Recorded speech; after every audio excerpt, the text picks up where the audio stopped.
I did too, honestly. You have this, like, you have to move body. All right. So today we will be doing review. And basically, if you guys have any specific questions, we'll start with those. Otherwise, I'll kind of pick and choose a few. Probably the ones I would choose are some more of the new stuff, like 2 population examples. But I this is for you guys. So I want you to, this to be valuable. So whichever ones you're having the most difficulty with or have questions on, I would feel free to start with those from either practice exam. No specific questions? Yeah. Okay. So as you're looking it up, one thing I'll mention, I worked through in my other sections examples that looked very similar to 6 through 15. So I will put those videos up there if we don't work through any of those problems here today. I'll put those videos up on YouTube as well, so you'll just kind of have a bunch of additional resources. You don't have to look at them if you don't want to, but if you're getting stuck on any of those, you can kind of go and find exactly how I kind of would work through those. I was confused about like the critical values question. Okay. Was there a specific one or just in general? It's fine if it's in general. Yeah. So let's work through kind of this batch of questions, and along the way we'll get some critical values. We'll get through the critical values. So I think it's a little bit further down, but we'll be all right. So one thing on this practice exam I did not realize, so I apologize for this. I told you in class I'm not going to make you calculate these degrees of freedom, right? This is just an exercise in can you use how well can you not make a mistake on a calculator? And so on 16, I won't ever ask you to find the degrees of freedom for a 2 population example. For a 1 population example, you should be able to find the degrees of freedom because it would simply be sample size minus 1, n minus 1, right? So for here, I believe I then start giving you this assumed true degrees of freedom. That would be more like what you'd see on your exam, okay? So you've got Indiana and Ohio, you've got the BMI measure from both states, and you have sample variances for both states as well. And then you have slightly different sample size, 40 people from Indiana, 50 from Ohio. You want to build a 95% confidence interval for the difference between Indiana and Ohio's BMI. So I want to make a point here. So we'll do the confidence interval first, then we'll get to some critical values with the hypothesis testing. So we've got assumed true degrees of freedom of 50. We have 2 sample means, right? Well, one thing we can kind of think about is that anytime we're building a confidence interval, it should be centered around whatever the sample statistic we're interested in is. Here, we're looking at the difference in sample means. I think more specifically, what Indiana and Ohio, but I think we call Indiana Group 1 and Ohio Group 2. So we should be building our confidence interval around what? 28 minus, why am I not seeing it? Oh, 29. So our confidence interval should be centered right around that -1. Okay. That was the sample difference that we found. So if we look at any of these, if any of them didn't have -1 smack dab in the middle, we could rule it out right away.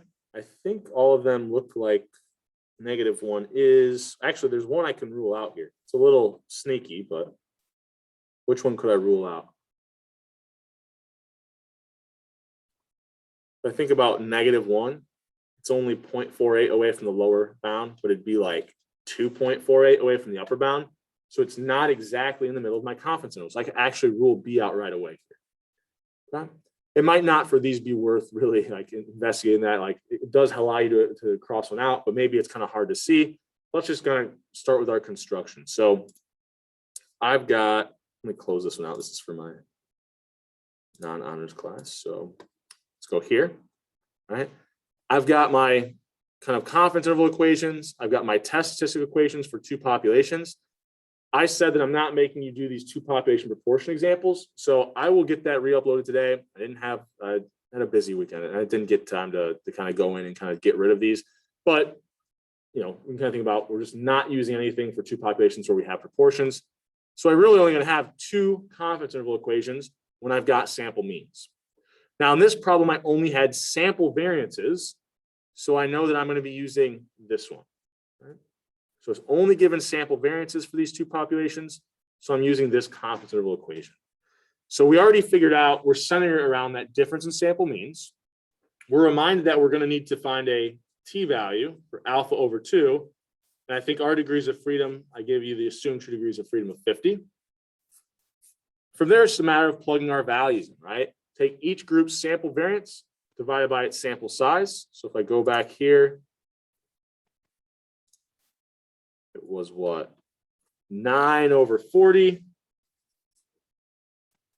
plus 16 over 50, right? Actually, sorry. I was keeping this as a general form. I got S1 squared. So S1 squared over N1 plus S2 squared over N2. So if we're plugging those values in here, that was where we had the 9 over 40 plus the 16 over 50, right? So the only thing left that we have to find is that t-value, right? So if I with a 95% confidence interval, my alpha value is what? 0.05, right? The percent outside of that, whatever confidence it would be in decimal form. But it kind of reminds me, for a confidence interval, I've got alpha over 2, right, on each side. So alpha over 2 would be 0.025. So I need to look up the t-value that gives me 0.025 on each side of my confidence interval at a degrees of freedom of 50, I think was the assumed true value that we had. So I'll move this over here for a second. So 0.025, degrees of freedom of 50, 2.009. Right. So from there, that was the very last thing I needed. Now I can add this margin of error to get my upper bound, subtract to get my lower bound, and then I'll kind of have identified what that confidence interval is.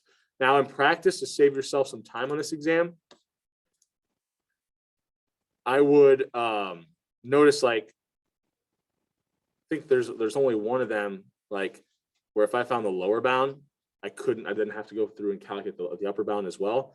So one quick way to do this, so you don't have to enter this in your calculator multiple times, I would first find my margin of error, like find what this value is, right? Maybe it's something like, I don't know, 5.32 or 312. Then you have that value of -1. It's okay, -1 plus that, -1 minus that, right? Instead of entering this all in your calculator twice, right, that would save you a little bit of time, first calculating that margin of error and then plugging that value. Okay. Any questions on that? Is that clear what I'm saying? I think I probably should draw an arrow or something. Yeah. This is kind of just a question about the problem in general, Mm-hmm. but I was kind of looking through the test. I was trying to debate when to use the Z table and the T table. So do you use the T table when it asks for like the true population? Or is it like Good question. So if we're dealing with a sample mean, I think I might have done this a little bit ago, but this is a good thing to kind of review. If I know the population variance, whether that's for a 1 or a 2 population example, I use a standard normal or the Z tables. We also said, what other type of example do we use that standard normal Z tables for? Anytime we see proportions, right? It'd be the same for 2 proportions. We didn't work through those examples, so we don't have to worry about that for now, but yeah. And then the only time we use that student T is if we're dealing with a situation, whether it's 1 or 2 population, where I only have sample variances. So this one, we only had sample variances, and I'm usually pretty kind about it, I think. You know, notice here, I give you the notation that's only a sample variance. I don't even, use the terminology, right? So that you might kind of misread it. I really try to be pretty clear what type of example we have here. Is that, yeah, but this is a good thing to have. Okay, and I don't know what the numbers are off the top of my head. I mean, I'll get you to the point in a lot of these just for the sake of time, where we've got everything filled out, and from there it's just a matter of getting it into our calculator. Okay. So let's instead assume that we want to do some type of a hypothesis test for this problem. Okay. So here, I've heard that Indiana is a far superior state. and that individuals are healthier. So maybe what I want to look for here is that this difference, Indiana's BMI minus Ohio's BMI is less than 0. That would imply Ohio's BMI is a little bit higher. And so that's my null alternative hypothesis. Now, I didn't ask you to identify that here, right? But if I had asked you to, what's the null alternative hypothesis for whether or not Indiana has a lower BMI, right? Well, if I'm thinking about, does Indiana have a lower BMI? What I'm really thinking about there is the mean for Indiana's BMI less than the mean for Ohio's, right? But if I'm writing this out in terms of differences, and this is actually maybe misleading because that looks like a null hypothesis. So let's write this out, right? Just identifying kind of what groups here. I'm going to rearrange things so that I have the difference between the two groups.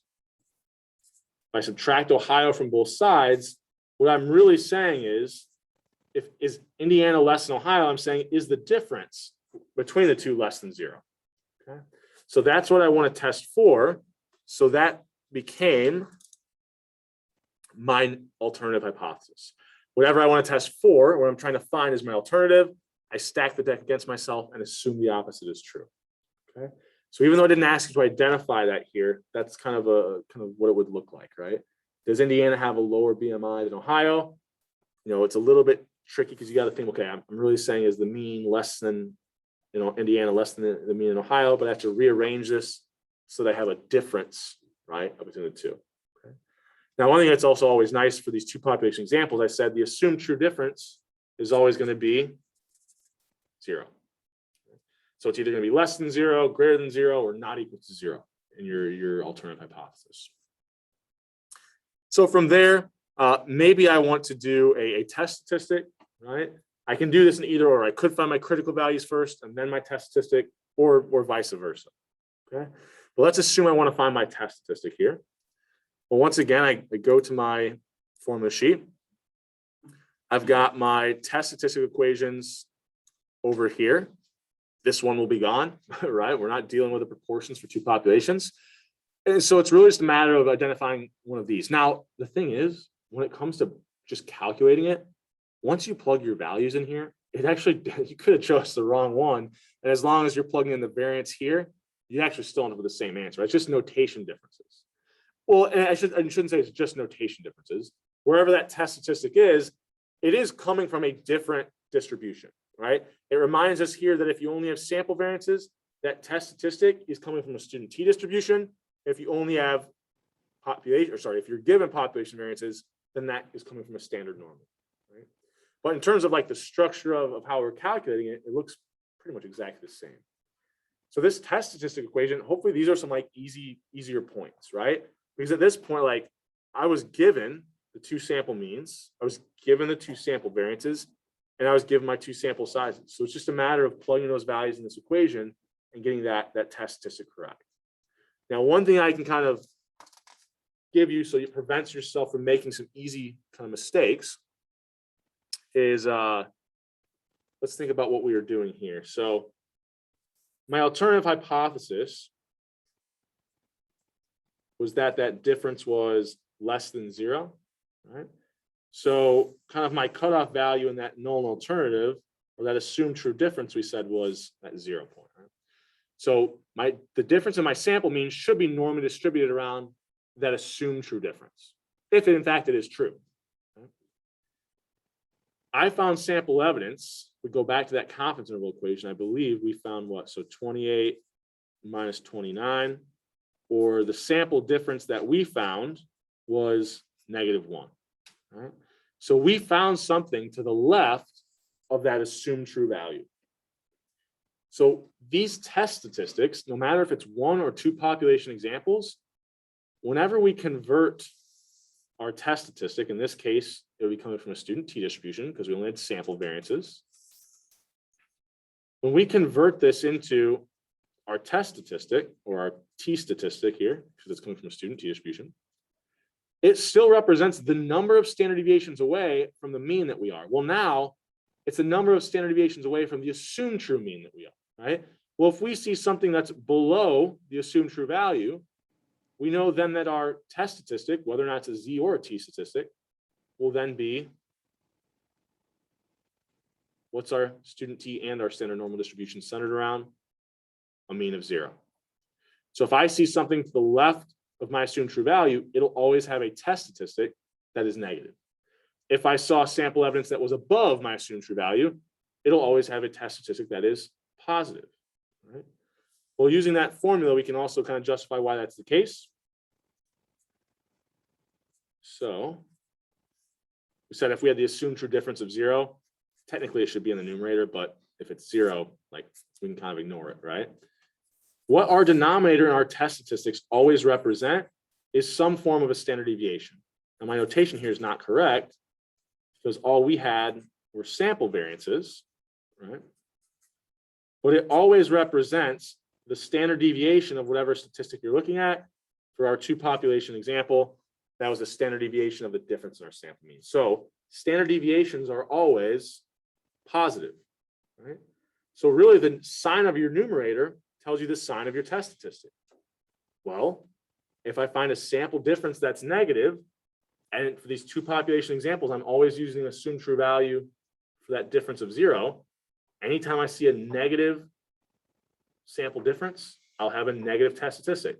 Anytime I see a positive difference in those sample means, I'll end up with a positive test statistic. Okay. So, right away, if I like draw this out for myself, like I just draw out this like little drawing up here. Oh, where are we? Exam B. I could have right away said I can rule out B and C. Right? I know my test statistic has to be negative. Okay. So there I've already limited it down to a 50-50 shot just from drawing kind of the assumed true difference and where the sample difference I found was. Okay. Does that make sense? You okay with this? Okay. I don't know. From here, we got to plug the values in. I mean, this one isn't overly interesting for me to go through. It's more interesting for me to talk about kind of the things we can rule out and some of these principles. Once you get your values plugged in, 28, 29, whatever we had in the, what was the other one? So 9, 40, 16, and 50. I have a feeling it's negative 1.35, but I don't know if that's correct or not. Is that right? Okay. Just kind of roughly looking at these. So we end up with our test statistic. Now this is one where we're going to look up critical values and make rejection decisions. Okay. So I don't want to have cascading errors. These practice exams aren't even the best example of all the assumptions I'll give you. Like a lot of the times, if I ask you to identify a null and alternative hypothesis, and then the next question asks you to make a rejection decision, I'll give you like assume that instead this was what the null and alternative hypothesis was. Like I never want there to be kind of cascading errors. Okay. So assuming that we've got this hypothesis test from 18, so we're going to use this same one here, and our degrees of freedom at the 95% confidence level. What would the critical value be? So 95% confidence would be kind of a significance level of 5%, right, or an alpha of 0.05. We're going to find a critical value for an alpha of 0.05 and use an assumed true test statistic of negative 1.55 to determine our rejection, make our rejection decision. So what we're looking for here in terms of our critical values is from this student T distribution, I had a left-tailed test. So right away, I know my critical value should be what? This is centered around 0. Left-tailed test, my critical values will be negative. Right? So right away, I know I have a negative critical value, and it's the value that gives me 0.05 in this lower left tail. Okay. What do I want to say here? There's another point I want to. Oh, one way to think about these critical values, it's almost like I'm setting, instead of setting the threshold for the probability, like I was with the p-value approach, I'm setting a threshold for if I see something that's more than this many standard deviations away, then I'm okay rejecting it, right? Because my critical value is just a t value or a z value in different examples. So it's kind of like my threshold number of standard deviations away. So if my test statistic is any more standard deviations away than this threshold, I'm okay rejecting, right? That was kind of the idea of we had this rejection region. So I want 0.05 at a degrees of freedom of 50. So I go to these student t tables. I wanted 0.05 in that lower left tail at degrees of freedom of 50. So 1.676, that's my critical value. Where is it? What else do I have to do?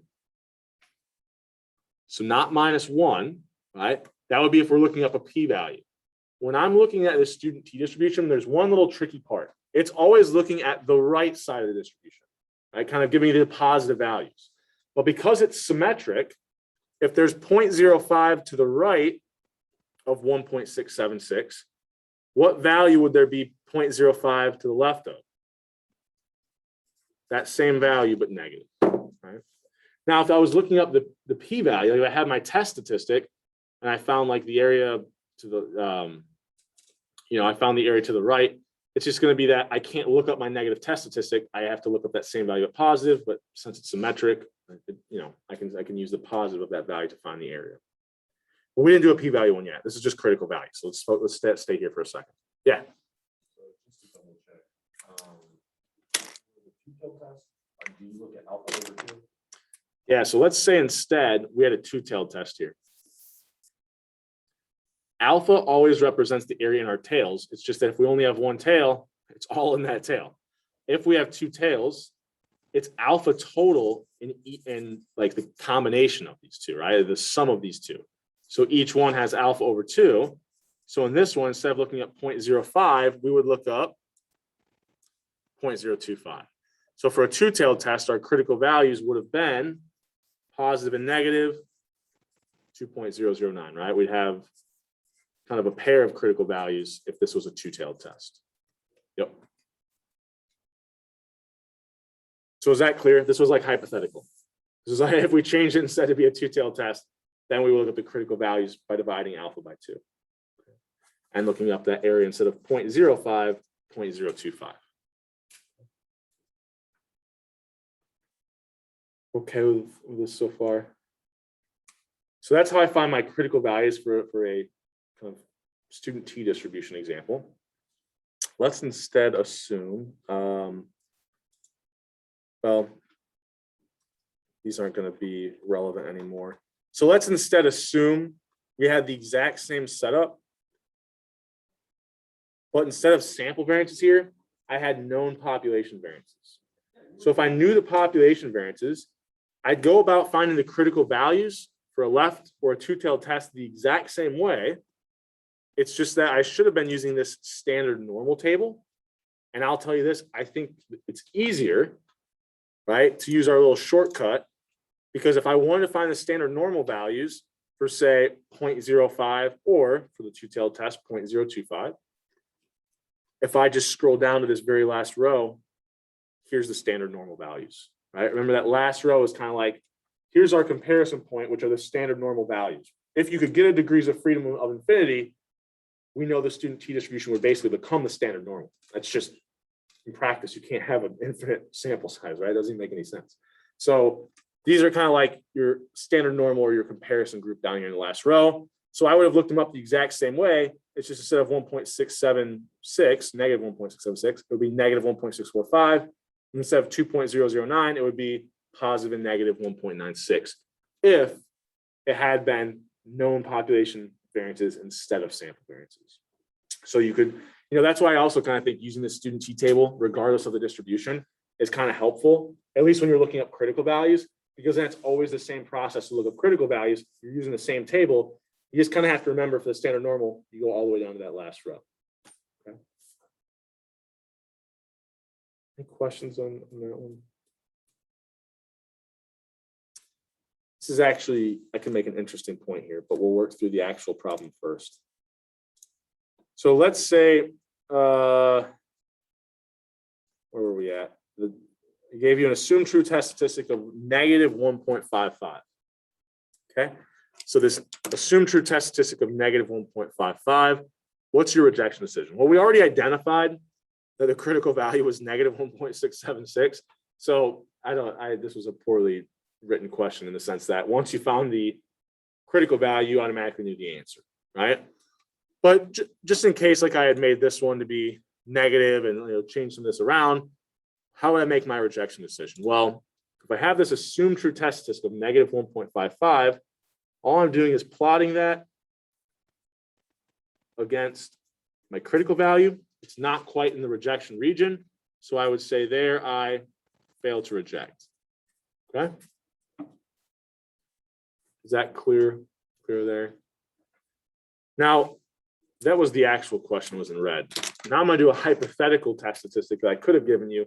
It'd be a little more interesting, right? And potentially make it more likely to get the question wrong if you had like identified the null alternative wrong. So let's say I gave you an assumed true test statistic of negative 1.85 here. Notice that for a one-tailed or a left-tailed test, I would actually be rejecting the null hypothesis here.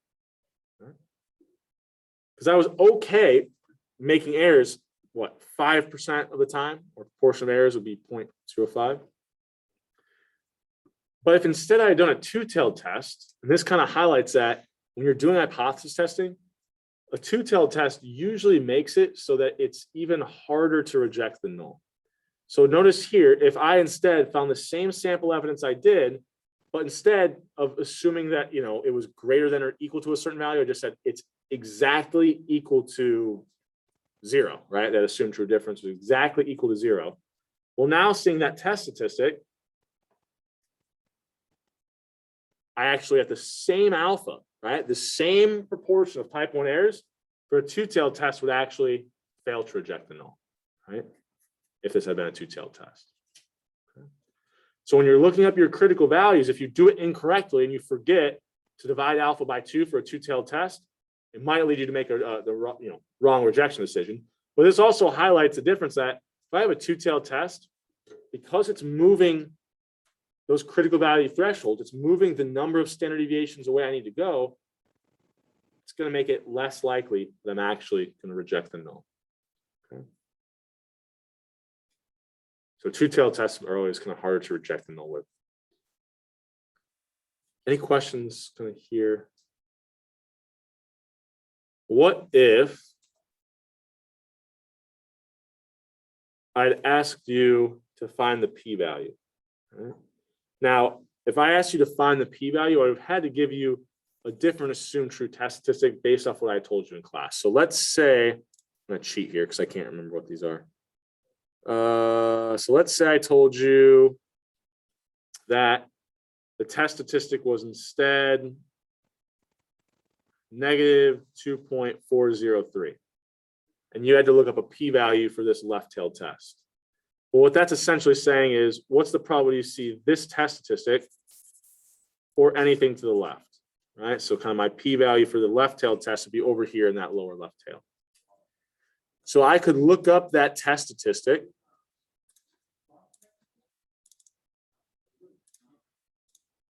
at my degrees of freedom of 50, right? So 2.403. Well, remember, I can't look up negative values in the student t-table, but it's a symmetric distribution. So it would be all these values just negative would still correspond to the same areas except for in the lower left tail. Right? So I can look up 2.403. The area to the right of that would be 0.01. So the area to the left of negative 2.403 would also be 0.01. Okay? So if I give you an exact assumed true value that you can find in this table, like 2.403 or negative 2.403, you can give me the corresponding p-value. Okay. So here I would have a p-value of 0.01, which if my p-value is 0.01, can I reject if alpha is 0.05? Well, I only reject if my p-value is less than alpha, 0.01, definitely less than 0.05. So I would make the same rejection decision. well, sorry, same rejection decision. I changed things up. So I mean, you can kind of see here, this is still in the rejection region. So yes, same rejection decision, but we did change it from what I had said before. But you can see here, even using the critical value approach, right? -2.4 would actually be even more in my rejection region than the assumed true test statistic that we were using before. If it was a two-tailed test and I found this area to the left of my test statistic, right, to be 0.01, what's the only other step I need to do? I kind of have this area to the left of -2.403. If it was a two-tailed test instead, I would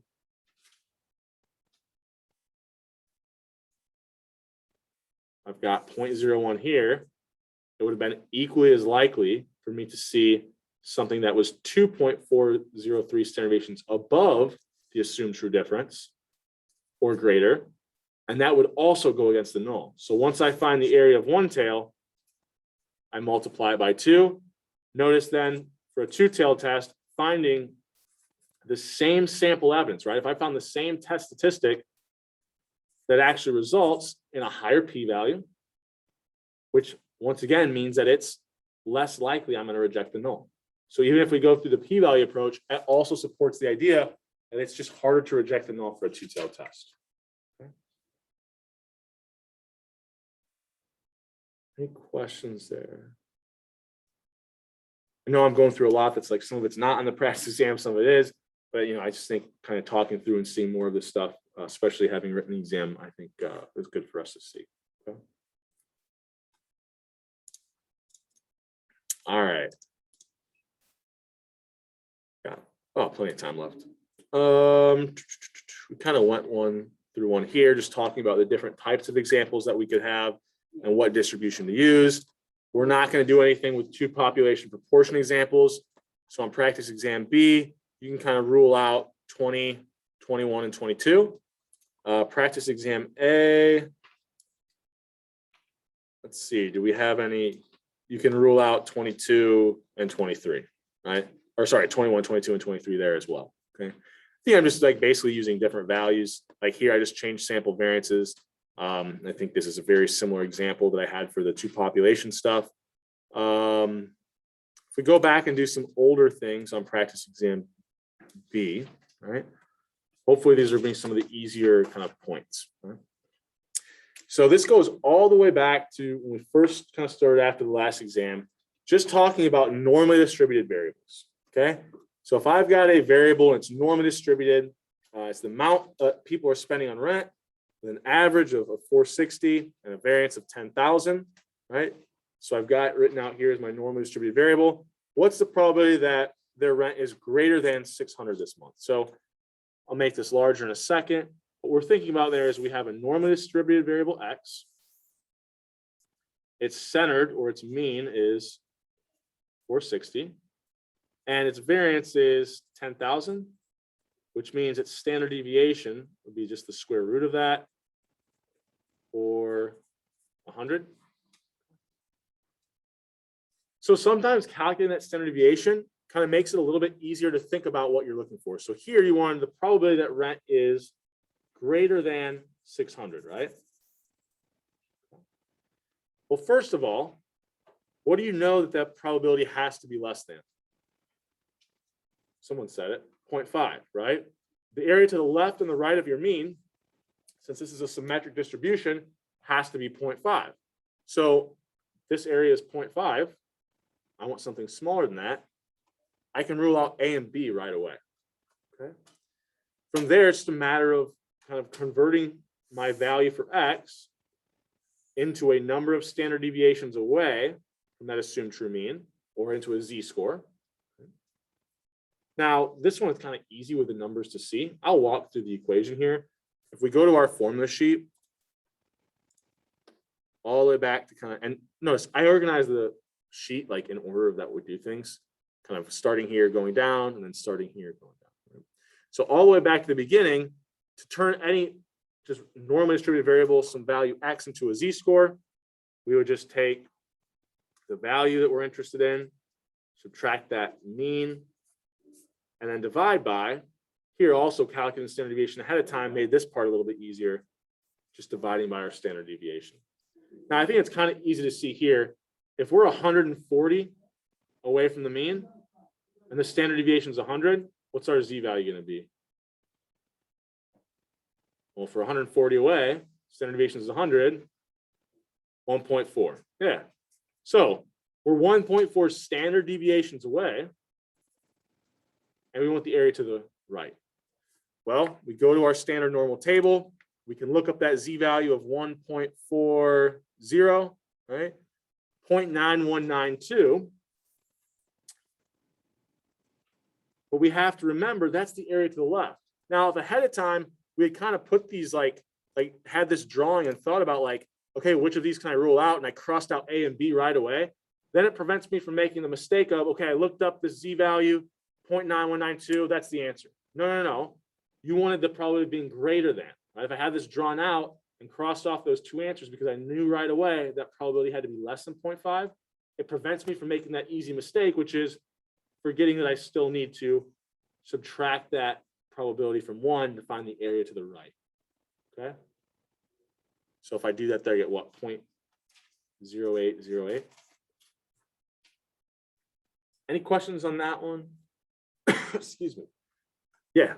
So in this one, we're given the variance, and I know on the formula sheet it shows the to find the standard deviation, take the variance over the population, but obviously given the population. So starting out, we're not looking at sample means yet. So this is the variance of a sample mean. Notice the variance of your sample mean takes the variance of the original data and divides it by the sample size. We're just looking at values for X here. Okay, so you're jumping the gun because I asked you another one here, but for the sake of time, I'll kind of skip that one for a second because I think it's important to address kind of what you're thinking. So, and it's basically a similar thing. You're just looking for different areas here in the normal distribution. You still use the same equation for the z-value. You're just turning different values there into it.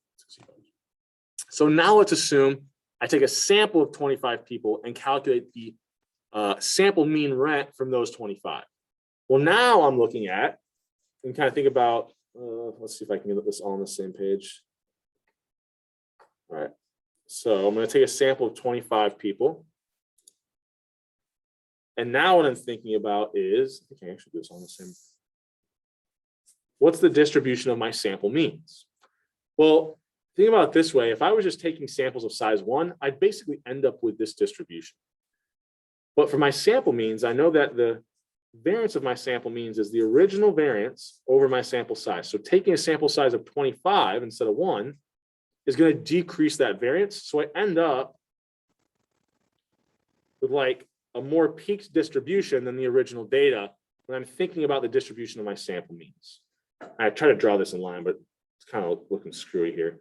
But the mean of my sample means will be exactly equal to whatever the original population mean was from the data I sampled from. Okay.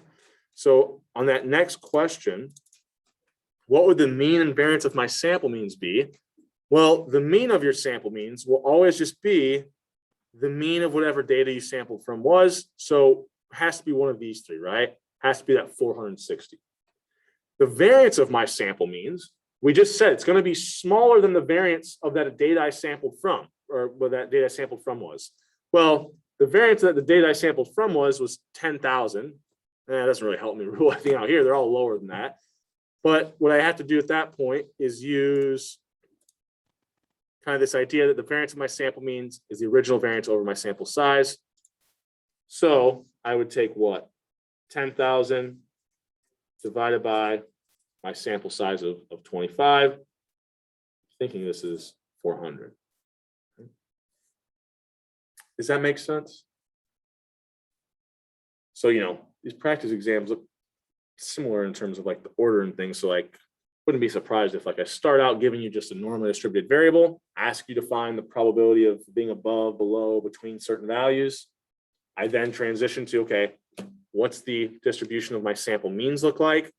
Now, this is the one place, and I've tried it in the past, and I found that It was actually worse than if I gave some assumed true values. It just confused people. So this is the one place on the exam where I could then ask you a question where you might have cascading errors. So it is very important that when you get to thinking about the distribution of a sample mean, that you can correctly identify the mean of your sample means and the variance of your sample means. Okay. Now, I guess I've seen people get this one wrong and still get 4 right, but it's difficult to. So now let's think about what's the probability the sample mean is greater than 475, but less than 500. Okay. So greater than 475, but less than what, 500? So I want the probability I'm in between these two. Well, right away, I can rule out which answer's here.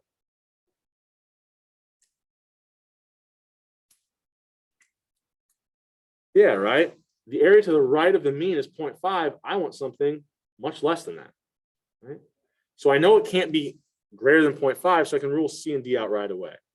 From there, to determine whether or not, which value it is, I've got to turn a sample mean value into a z-score, I take the sample mean, I subtract true population mean, and then I divide by square root of the variance of the data I sampled from over the sample size, which this denominator just represents the standard deviation of my sample mean. So what I'm really doing here, kind of keep that visual up here. I know it's a little bit grainy today for some reason. So if I think about taking the sample mean value, what I'm really doing in the denominator here is dividing by the standard deviation of my sample means. Right? So I'm going to draw this out just to be a little bit better here. I was kind of trying to make the point that it was going to be less than 0.5. So I've got 475 and 500 here. I want the probability I'm in between both of them. So what I'm going to do is turn those values into z-scores. Right? So for the first one, it'll be what? 475 minus that mean of 460. Now, this is where it's nice ahead of time if I was really confident in what I had found before, because now instead of plugging in 10,000 over 25, right, I already know that that's going to be equal to 400, right? I know that denominator really just represents that standard deviation of my sample means. So now it's just divide that by 400. Okay? This is going to be really small. What, 15 over, oh, sorry, I forgot one thing. It's not over 400. This was actually my variance. So I have to do one more step. Just take the square root. So I think this is actually 20, right? So 15 over 20, get a z value of 0.75. I do the same thing for 500, subtract the mean, divide by that standard deviation of 20, the z value of 2. Now it looks just like those other ones I was doing, right? I can go look up 0.75 on my standard normal table. So if I do that, so 0.75 is my z-score, so 0.75, so 0.7734. So the area kind of to the left here was 0.7734. And the area to the left of my z value of 2 would be 2.00, so 0.9772. Right. Well, if I have this area and I have this area, how would I find the area that's in between these two values? Simply, yeah, just subtract the smaller one from the larger one. All right. So if I subtract this out from all of this, I'm only left with originally what I wanted. So 0.9772 minus 0.7734, it's going to be that 0.20 something, 0.2038. Okay. So I'm just subtracting that 0.7734 from that 0.9772. Okay. Does that make sense? Any questions on that one?